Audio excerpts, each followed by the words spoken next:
Ration দুর্নীতিতে জ্যোতিপ্রিয়র ঘনিষ্ঠ তৃণমূল নেতার বাড়িতে ইডির তল্লাশি অভিযান ঘিরে শুক্রবার সকাল থেকে উত্তপ্ত উত্তর 24 পরগনার সন্দেশখালীর সরবেরিয়া। তৃণমূল নেতা শেখ শাহজাহানের বাড়িতে এদিন ইডি আধিকারিকদের তল্লাশির বিরোধিতায় পাল্টা আক্রমণ শুরু করেন অনুগামীরা। তাতে আক্রান্ত হন ইডি আধিকারিকেরাও। কেন্দ্রীয় বাহিনীর জওয়ানরাও হামলার মুখে প্রায় পালিয়ে বাঁচেন। ইডিকে এমন আক্রমণের মুখে পড়তে হওয়ার ঘটনা সত্যিই বিরল, কিন্তু যা ঘটেছে তা কাম্য নয়।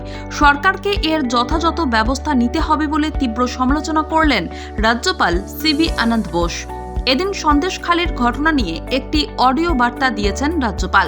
তার বক্তব্য, সন্দেশখালীতে যা যা ঘটেছে সব শুনেছি।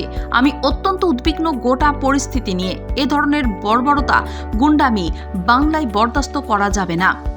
বাংলায় নানান সময় এ ধরনের জঙ্গলরাজ, গুন্ডারাজ ঘটছে। নির্বাচনের আগে ও পরে এসব ঘটে চলেছে। এসব অবিলম্বে বন্ধ করতে হবে। সরকারকে শক্ত হাতে এর বিরুদ্ধে ব্যবস্থা নিতে হবে। আর সরকার যদি তা করতে না পারে তাহলে সংবিধানের পথে চলবে। সংবিধানের নিজস্ব দায়িত্ব, কর্তব্য রয়েছে। এদিকে সন্দেশখালীতে ইডি আধিকারিকদের উপর হামলার ঘটনা নিয়ে রাজ্য সরকারের কাছে রিপোর্ট তলব করল রাজভবন। রাজ্যের মুখ্য সচিব বিপি গোপালিকা ও রাজ্য পুলিশের ডিজি রাজীব কুমারের কাছ থেকে রিপোর্ট চেয়েছেন সিবি আনন্দ বোস।